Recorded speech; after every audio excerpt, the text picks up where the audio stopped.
take it slowly. Enjoy lang imong biyahe, pagpundo og panggas kay taas imong ang biyahe. Ayaw lang kapungot kung hinay imong abante, makuha ra lagi tanan basta sakturag kuge. Pagsuway di malikayan, maong piliya ang amigo nga imong masabayan.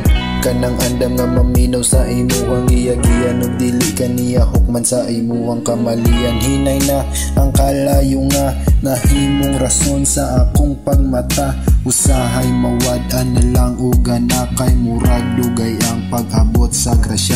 Pero dili mo surrender bisan taog magkamang.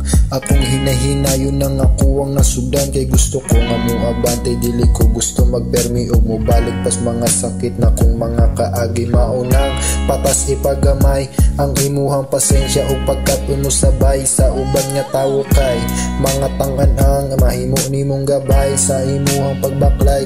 Na ay mo luugasan na karon paingon mga mutapiks likod kung magkamali karon. Ayon na gunahuna ilang mga giingon, basta kay mo padayon ka sa imuha nga misyon.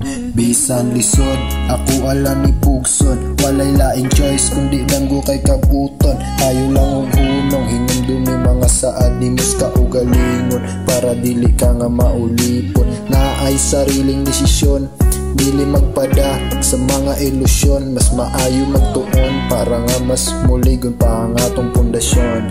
Di ka sa street pero taas ug ambisyon.